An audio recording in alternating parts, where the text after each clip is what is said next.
हे आधी मराठी मग हिंदी.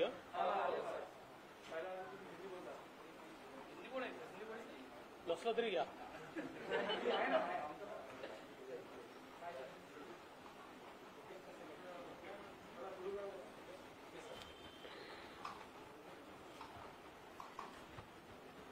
माननीय उच्च न्यायालयाने जो निर्णय दिला त्या निर्णयानंतर हे अपेक्षितच होतं की राज्याच्या गृहमंत्र्यांनी राजीनामा दिला पाहिजे. तशा प्रकारचा राजीनामा गृहमंत्र्यांनी दिल्याचं माध्यमाच्या द्वारे आमच्या लक्षात आलेलं आहे. खरं म्हणजे मला असं वाटतं की हा राजीनामा देण्याकरता उशीर झाला. आमची अपेक्षा अशी होती की इतके गंभीर आरोप लागल्यानंतर आणि रश्मी शुक्लांचा रिपोर्ट बाहेर आल्यानंतर तात्काळ अनिल देशमुख यांचा राजीनामा राष्ट्रवादी काँग्रेस पक्षाने आणि पवार साहेबांनी घ्यायला हवा होता. परंतु आता त्याकरता माननीय उच्च न्यायालयाच्या निर्णयाची वाट पाहावी लागली. हा राजीनामा जरी झाला असला तरी अजूनही एक गोष्टीचं कोडं मला पडलेलं आहे की इतक्या भयावह घटना महाराष्ट्रामध्ये झाल्या कधी नव्हे अशा प्रकारचे आरोप हे मंत्र्यांपासून पोलिसांपर्यंत त्या ठिकाणी लागले. पण राज्याचे मुख्यमंत्री या संदर्भात एक चकार शब्द देखील का बोलत नाहीत. अद्यापही त्यांनी कुठली प्रतिक्रिया का दिली नाही. या संपूर्ण प्रकरणामध्ये त्यांचं मौन हे मात्र अस्वस्थ करणारं आहे. आणि म्हणून मला असं वाटतं की किमान अशा परिस्थितीत तरी त्यांची प्रतिक्रिया ही यायला हवी होती. त्यांची शेवटची प्रतिक्रिया जी मला आठवते ती वाझे काय लादेन आहे का या प्रतिक्रियेनंतर इतक्या गोष्टी घडल्या. तो लादेन आहे का अजून काय आहे, दाऊद आहे का काय आहे हे मला माहिती नाही. पण तो नेमका काय आहे हे समोर आल्यानंतर आणि या सगळ्या एपिसोड नंतरही मुख्यमंत्री का बोलत नाहीत हा माझा सवाल आहे.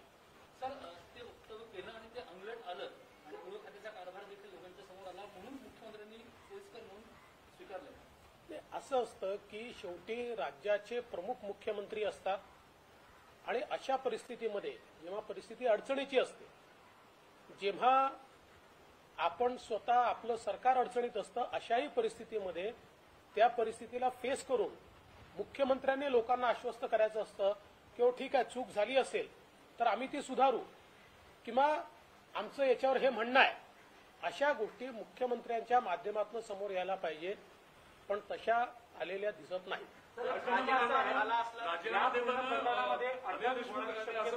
नैतिकदृष्ट्या योग्य वाटत नाही म्हणून राजीनामा देतो असं त्यांनी राजीनामा देताना पत्रामध्ये म्हटलेलं आहे. आता पत्रामध्ये काहीही म्हटलं असलं तरी मला असं वाटतं की आता त्याच्यावर फार काही बोलून फायदा नाही. नैतिकता ही पहिल्या दिवशीच आठवायला पाहिजे होती.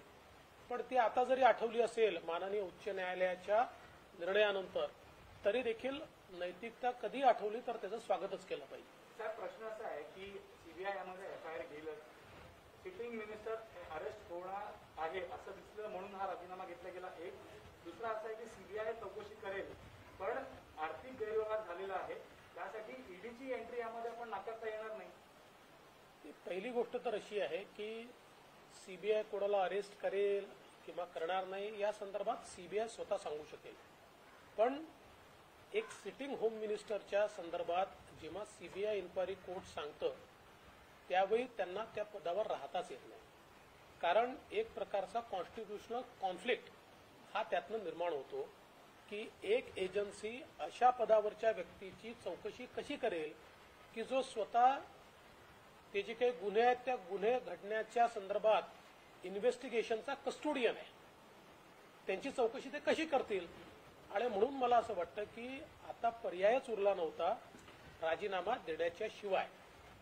आणि दुसरा ईडी किंवा इतर सगळ्या ज्या काही एजन्सीज आहेत मला असं वाटतं की जसं जसं वेगवेगळ्या एजन्सीजच्या माध्यमातून त्या ठिकाणी इन्व्हेस्टिगेशन होईल त्या इन्व्हेस्टिगेशनमध्ये जे जे काही अँगल येतील त्या अँगल अनुसार ज्या एजन्सीज आवश्यक असतील त्या एजन्सीज त्यामध्ये येतील. आवश्यक नसेल तर येणार नाही. संजय राठोड प्रकरणामध्ये राजीनामा दिल्यानंतर ते सगळं थंड वाचनात बसलं आणि त्याचा फार काय पुढे होत नाही. तुम्हाला असं वाटतं की 100 कोटी प्रकरणामध्ये राजीनामा दिल्यानंतर ते सुद्धा थंड वाचनात बसेल का त्याची चौकशी होईल पुढे? आता हा प्रश्न खरं म्हणजे माननीय मुख्यमंत्र्यांना विचारला पाहिजे. या सरकारमध्ये नैतिकता शिल्लक आहे का असाच प्रश्न विचारावा लागेल. याचं कारण हे खरंच आहे की ज्या प्रकारे राठोडांच्या राजीनाम्यानंतर आणि राजीनाम्याच्या आधी आणि आजपर्यंत पोलिसांचा व्यवहार दिसतो आहे, मला असं वाटतं की अशा प्रकारचा व्यवहार पाहूनच सीबीआयकडे हे मॅटर उच्च न्यायालयाने दिलाय आणि त्याही प्रकरणात अशाच प्रकारे जर पोलीस वागत राहिले तर कदाचित एखादं न्यायालय तेही प्रकरण सीबीआयकडे वर्ग केल्याशिवाय राहणार नाही. सर, सुरुवातीला वाझे प्रकरण आणि त्यानंतर परमवीर सिंग प्रकरण की अनिल देशमुख यांचं प्रकरण, त्यात तुमच्यावर आरोप असे झाले की राजकीय दृष्ट्या हे आरोप करतात, पण नंतर मात्र न्यायालयीन प्रक्रियेमध्ये हे सिद्ध होतं की जे आरोप तुम्ही करत होते त्यात तथ्य होतं. सरकारचा बचाव आता फोल ठरला का या निमित्तानं? पूर्णपणेच फोल ठरलेला आहे. याचं कारण असं आहे की ज्यांनी माझं राजकीय आयुष्य बघितलेलं आहे, पूर्वी विरोधी पक्षात होतो, मग मुख्यमंत्री होतो, आता पुन्हा विरोधी पक्षनेता आहे, या सगळ्या वेळी मी कुठलाही आरोप लावताना पुराव्याशिवाय लावत नाही. मी अतिरंजित बोलत नाही. जेवढं माझ्याकडे माहिती असेल त्या माहितीच्या आधारावर बोलतो.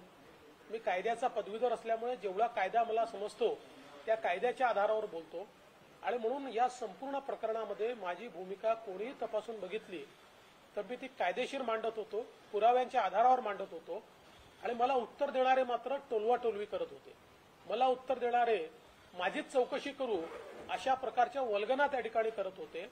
मला असं वाटतं की आज मला या गोष्टीचं समाधान आहे की पुराव्यांसहित ज्या गोष्टी मी मांडत होतो ते आता न्यायालयाने देखील स्वीकारलेलं आहे. देवेंद्रजी, पहिल्या दिवसापासून स्वतः शरद पवार असतील, एकीकडे मुख्यमंत्री असतील, गृहमंत्र्यांची पाठराखण करत होते. आज हे आले, तुम्ही इतक्या दिवसांपासून हे सगळं बघताय, काय नेमकं असेल? कारण पवारांना देखील पूर्ण मागे यायला लागल्या सगळ्या. असं आहे की हिंदी मधली एक म्हण आहे, बूंद से गई वो हौद से नहीं आती, आणि या प्रकरणात अशीच परिस्थिती झाली आहे. विनाकारण त्या ठिकाणी पाठराखण करण्यात आली आणि विशेषतः पवार साहेबांच्या दुसऱ्या प्रेस कॉन्फरन्समध्ये तर जी परिस्थिती त्यांच्यावर ओढावली की इकडे ते सांगतायत ते क्वारंटाईन होते आणि दुसरीकडे त्यांचे व्हिडिओ चाललेले आहेत, ही जी काही परिस्थिती त्यांच्यावर आली, मला असं वाटतं ती अतिशय दुर्दैवी परिस्थिती होती. कुठल्याही नेत्यावर अशी परिस्थिती येता कामा नये आणि म्हणून चुकीची पाठराखण झाली हे मात्र आज सिद्ध झालंय. सध्या राज्यातली परिस्थिती बघितली तर कायदा व सुव्यवस्था आधीच अडचणीत आहे. कोरोनामुळे बऱ्याच ठिकाणी निर्बंध आहेत. नांदेडमध्ये पोलिसांवर हल्ला झाला किंवा अशा अनेक घटना घडताना दिसत आहेत. या सगळ्या काळामध्ये गृहमंत्र्यांचा राजीनामा हे कितपत त्रासदायक होऊ शकतं? कारण हे खातं तितकंच महत्वाचं देखील आहे. नेमकं आज मला असं वाटतं की गृहमंत्र्यांनी राजीनामा दिल्यानंतर खातं जे आहे ते मुख्यमंत्र्यांकडे जातं. मुख्यमंत्री आणि त्यांचं जे काही तिघांचं सरकार आहे त्यात जो काही निर्णय होईल त्यात मुख्यमंत्री ठेवतील की राष्ट्रवादी काँग्रेसकडे खातं असल्यामुळे दुसऱ्या मंत्र्याकडे देतील, या संदर्भात त्याचा निर्णय केला जाईल. त्यामुळे मला असं वाटतं की त्याच्यामुळे काही खूप परिणाम होईल. त्याला जर महिना 2 महिने निर्णयच नाही झाला की कोणाकडे ठेवायचा आहे किंवा मुख्यमंत्र्यांनी जर निर्णय केला स्वतःकडेच ठेवायचा आहे, तोही निर्णय झाला नाही तर मात्र त्याचा परिणाम नक्की होऊ शकतो. प्रश्न असा की जेव्हा सरकार अस्तित्वात आले एक वाक्य सर्वांनी जोडलं असतं की जनतेच्या मनातलं सरकार असं सरकारतर्फे म्हणलं जात होतं. मात्र शरद पवारांचं जसं पूर्ण सरकार आणि सरकारच्या कारभारामध्ये अंतर्गत असेल की शासकीय अनेक गोष्टी असतील त्यावर राहिलेला काही जनता राजा म्हणून अनेक अनुभव असतील असा नेता म्हणून ओळख आहे. बघा, मी पहिल्या दिवशी सांगितलं होतं की हे जनतेच्या मनातलं सरकार नाहीये, उलट जनतेच्या मॅन्डेटला धोका देऊन आलेलं सरकार आहे, बेईमानीनं आलेलं सरकार आहे. आणि हे 3 पायाचं सरकार आहे, ऑटो रिक्षा सरकार आहे. याचे तिन्ही चाकं 3 वेगवेगळ्या दिशेने पळतायत. आज 1 वर्षानंतर 1.25 वर्षानंतर जे मी म्हणत होतो त्याचा अनुभव जनता घेते.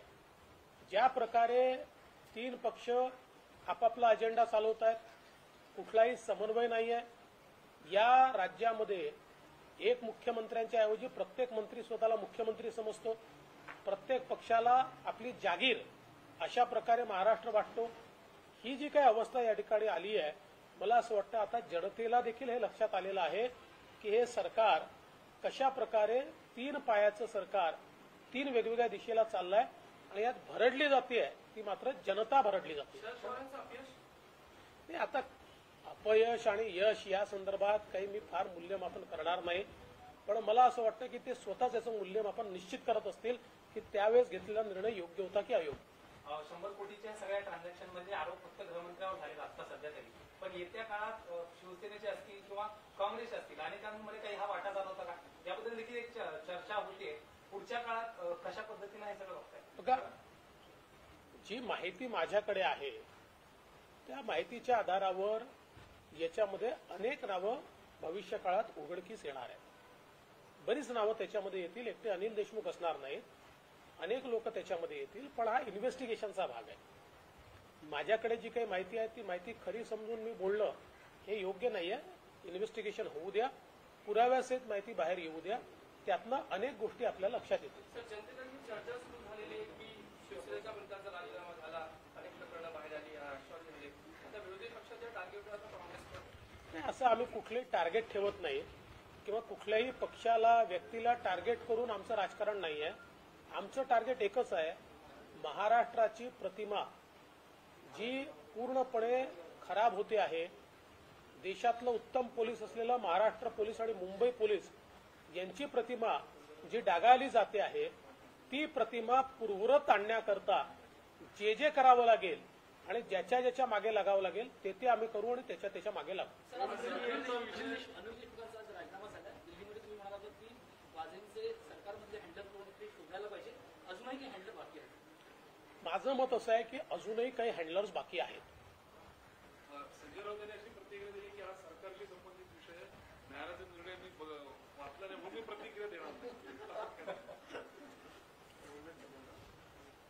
संजय राऊतांची परिस्थिती सहनही होत नाही, सांगताही येत नाही, अशा प्रकारची या सरकारने करून ठेवली आहे. त्यांना कधी डिफेंड करावं लागतं, कधी इनडिफेन्सिबल गोष्टी येतात. ज्या गोष्टीचा बचावच करता येत नाही त्यावेळेस मग ते अशा प्रकारचं मी वाचलं नाही आहे, मी पाहिलं नाही आहे, मला माहिती नाही आहे, मी सरकारमध्ये नाही आहे, अशा गोष्टी ते सांगतात. मला असं वाटतं की त्याला काय ठीक आहे, ती त्यांची प्रतिक्रिया. हिंदी में जानना चाहेंगे, आज एक सुप्रीम हाईकोर्ट की तरफ से बड़ा झटका कह सकते हैं सरकार को लगा और गृह मंत्री को आखिरकार इस्तीफा देना पड़ा, आपकी पहली प्रतिक्रिया? देखिए, गृह मंत्री का ये इस्तीफा बहुत पहले आना चाहिए था. जिस समय इस प्रकार के आरोप लगे, फिर पूर्व पुलिस कमिश्नर का पत्र आया, पूर्व कमिश्नर इंटेलिजेंस का रिपोर्ट खुला हुआ, इसमें से किस प्रकार से सरकार में रैकेट चल रहा है ये सारी चीजें बाहर आई. सचिन वाजे इनके इन्वेस्टिगेशन में जो जो चीजें बाहर आई वो आश्चर्यचकित करने वाली थी. एक प्रकार से मुंबई और महाराष्ट्र में सिंडिकेट राज चल रहा था. ये सारी चीजें बाहर आने के बाद तुरंत इस प्रकार का इस्तीफा ये गृह मंत्री से लेना चाहिए था, लेकिन वो इस्तीफा नहीं लिया गया. आखिरकार उच्च न्यायालय को इसमें हस्तक्षेप करना पड़ा और उच्च न्यायालय के हस्तक्षेप के कारण ये इस्तीफा देना पड़ा है. लेकिन जहां एक और ये इस्तीफा हुआ है, वही मैं दूसरी ओर सवाल पूछना चाहता हूं कि मुख्यमंत्री मौन क्यों है. ये पूरा प्रकरण बढ़ता गया, प्रकरण जटिल होता गया, परत दर परत खुलता गया. इसमें से कई आश्चर्यचकित करने वाली चीजें बाहर आई, कई सरकार का और स्टेट का नाम खराब करने वाली घटनाएं घटी. इन सारी चीजों में मुख्यमंत्री जी मौन रहे. पिछला स्टेटमेंट जो मुख्यमंत्री जी का मुझे याद आता है तो वाजे कोई लादेन थोड़ी है. इस प्रकार से वाजे का समर्थन या उसका बचाव मुख्यमंत्री जी ने किया था. तब से लेकर आज तक ऑफिशियली एक भी बात मुख्यमंत्री जी ने इसके ऊपर नहीं की है. मुख्यमंत्री क्या गठबंधन की मजबूरी की वजह से नहीं बोल रहे थे सरकार बचाने के लिए या और किसी तरह का दबाव? देखिए, इसका जवाब तो मुख्यमंत्री दे पाएंगे. हाँ, ये जरूर है कि सरकार को बचाने के लिए अलग अलग प्रकार के कॉम्प्रोमाइज वो लगातार कर रहे हैं, लेकिन ये कॉम्प्रोमाइज सरकार बचाने का कॉम्प्रोमाइज नहीं है, तो स्टेट के साथ कॉम्प्रोमाइज है. ये महाराष्ट्र की इज्जत के साथ, महाराष्ट्र की अस्मिता के साथ एक प्रकार का कॉम्प्रोमाइज हो रहा है और इसलिए मुझे लगता है इस पर जवाब तो मुख्यमंत्री जी को देना पड़ेगा. तेलगी स्कैम के बाद इतने बड़े पैमाने पर भ्रष्टाचार या पुलिस दल का जो डैमेज हुआ था वो आज इस समय हुआ है, तो ऐसी स्थिति में आप कैसे देखते हैं? देखिए, पुलिस फोर्स को प्राइवेट आर्मी की तरह वसूली के लिए अगर इस्तेमाल किया जाए तो इससे दूसरा कोई अलग उसमें से निष्कर्ष नहीं आ सकता है। जिस प्रकार से सिंडिकेट राज तैयार करके पुलिस का उपयोग हफ्ता वसूली के लिए, पुलिस का उपयोग सेटलमेंट के लिए ये सरकार करने लग गई थी, तो इसमें से ऐसा ही हश्र उसका निकलने वाला था और वही चीजें हमारे सामने आई है। इसके लिए पुलिस जिम्मेदार नहीं है। देखिए, पुलिस एक फोर्स होता है, इस फोर्स को चलाने वाली सरकार उसका इस्तेमाल किस प्रकार से करती है इस पर वो फोर्स काम करता है, क्योंकि उसके पास बहुत अधिकार होता है, पावर होता है, और ये पावर अगर निरंकुश हो जाए, क्योंकि उसको चलाने वाली सरकार उसका निरंकुश उपयोग करने लगे, तब ये पावर कहीं न कहीं लोगों को डैमेज करता है। और वही स्थिति हमने महाराष्ट्र में देखी। इसकी पूरी जिम्मेदारी सरकार की है। आपने इस पूरे मामले को परत खोला, आप पर भी आरोप लगे कि आप राज्य सरकार को अस्थिर करने के इस तरह के बेबुनियाद आरोप लगा रहे हैं। आप केंद्रीय गृह सचिव के पास भी गए, आपको केंद्रीय एजेंसी के पास ही मामला सौंपा गया है। दूध का दूध पानी का पानी अब होगा? मैं बिल्कुल मानता हूं कि दूध का दूध पानी का पानी होगा। बहुत चीजें इसमें से बाहर आएगी। मैं तो ऐसा कहता हूं कि जिसको अंग्रेजी में टिप ऑफ आइसबर्ग कहते हैं, उस प्रकार से ये बिल्कुल छोटी छोटी चीजें अभी बाहर आई है। जैसे ही इन्वेस्टिगेशन आगे बढ़ेगा, कई चेहरों के ऊपर से पर्दे हटेंगे और एक प्रकार से क्लींजिंग, एक प्रकार से सफाई ये इस इन्वेस्टिगेशन के माध्यम से होगी। तो जांच की दिशा बहुत आगे बढ़ती हुई अभी नजर आ रही है, क्योंकि सीबीआई की एंट्री होगी, शराब केस इंक्वायरी करेगी, लेकिन 100 करोड़ और ये सारे आंकड़े जो हैं, ये कहीं ना कहीं जिस एजेंसी के पास एक्सपर्टीज है वो है ईडी। तो ऐसे में सीबीआई जांच के बाद या अगर मामला दर्ज होता है सीबीआई में, उसके बाद ईडी भी इसकी जांच करें, ऐसा मानते हैं?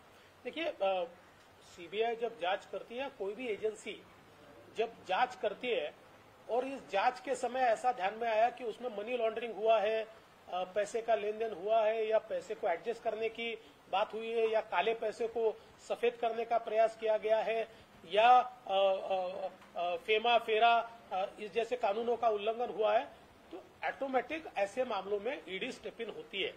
तो अभी ये मामला जैसे जैसे आगे बढ़ेगा तो आवश्यकता होगी तो ईडी इसमें जरूर आएगी, आवश्यकता नहीं होगी तो नहीं आएगी। सर, पेटिशनर का कहना है कि न सिर्फ अनिल देशमुख बल्कि उसने अन्य भी नाम लिए हैं जिनके खिलाफ ये इन्वेस्टिगेशन होगा। क्या आप मानते हैं कि अनिल देशमुख के अलावा और भी कोई बड़े नाम हैं जो इनमें आगे आएंगे? देखिए, मैं बिल्कुल साफ कहना चाहता हूं कि इन्वेस्टिगेशन जब होता है तो लिमिटेड नहीं होता। किसी ने एक व्यक्ति का नाम कहा तो वहां इन्वेस्टिगेशन रुकता नहीं है, क्योंकि इन्वेस्टिगेशन में पूरा सर्किट ढूंढ के निकालना पड़ता है, इवेंट्स ढूंढ के निकालने पड़ते हैं, उसको कोलैबोरेट करना पड़ता है, उसकी एक चेन ऑफ इवेंट्स तैयार करनी पड़ती है, और फिर इसमें जो जो लोगों ने सहभागिता ली है ऐसे सब लोग उसके अंदर लपेटे में आते हैं। तो मुझे ये लगता है और मेरा अपना विश्वास भी है कि श्री अनिल देशमुख जी तक ये सीमित नहीं रहेगा। कई चेहरों के ऊपर से पर्दे हटेंगे इस इन्वेस्टिगेशन के दरमियान। पूरे मामले में 3 पार्टी की सरकार है, तीनों पार्टी की तरफ से अंदरूनी कलह दिखने लगी है। जब ये मामला सामने आया, एक दूसरे की तरफ इशारा किया गया। एनसीपी का कहना था कि जो बदलियां एमएमआर रीजन में होती थी वो शिवसेना करती थी, हमारा कोई लेना देना नहीं था। वही एनसीपी के गृह मंत्री की तरफ शिवसेना जो है वो उंगली दिखा रही थी। कांग्रेस का तो अपना अलग ही हिसाब था। देखिए, शिवसेना तो इससे पल्ला इसलिए भी नहीं झाड़ सकती क्योंकि सारी अपॉइंटमेंट्स ये मुख्यमंत्री जी के आदेश से होती है, या फिर जो एक बोर्ड होता है वो बोर्ड जिस प्रकार का निर्णय लेता है उस निर्णय का रेटिफिकेशन गृह मंत्री और मुख्यमंत्री करते हैं। और विशेष रूप से आईपीएस कहां पर देना, किसको देना, इसका पूरा अधिकार ये मुख्यमंत्री का होता है। तो मुझे लगता है कि इसमें से पल्ला झाड़ना ये उनके लिए असंभव है। और निश्चित रूप से राष्ट्रवादी का भी वो कहना है कि केवल हम नहीं है, इसमें एनसीपी भी है और कांग्रेस भी अपनी जमीन उसमें तलाश रही है। कांग्रेस का ये कहना नहीं है कि ये गलत क्यों हो रहा है। कांग्रेस को लगता है भाई इतना सब हो रहा है, उसमें हम कहाँ हैं, तो बहती गंगा में उनको भी हाथ धोना है। सर, गेल्या गेल्या 1.25 वर्षामध्ये आणि खास करून 36 दिवसामध्ये 2 मंत्र्यांचे राजीनामे झाले. तुम्हाला महाविकास आघाडीचं भवितव्य काय वाटतं? बघा, या सरकारचं भवितव्य हे मी पहिल्या दिवशी सांगितलं होतं की हे सरकार आपल्या स्वतःच्या वजनाने पडेल, अपने बोझ से ये सरकार गिरेगी, अशा प्रकारचं पहिल्या दिवशी मी सांगितलं होतं. आता हळूहळू ते खरं होताना दिसतं आहे. या सरकारमधले मंत्री, या सरकारचे नेते ज्या प्रकारे वागतायत, ज्या प्रकारे सरकार चालवतायत, सरकार लोकांच्या मनातनं तर पूर्णपणे उतरलं आहे. पण कॉन्स्टिट्यूशनली देखील हे सरकार स्वतःची अकर्मण्यता आणि अकार्यक्षमता हळूहळू समोर आणते. आम्ही पहिल्या दिवशी सांगितलं, सरकार पाडण्याची आम्हाला घाई नाही, आम्हाला त्यात इंटरेस्टही नाही. हे सरकार स्वतः खाली येईल आणि तीच परिस्थिती आज पाहायला मिळते. थँक्यू.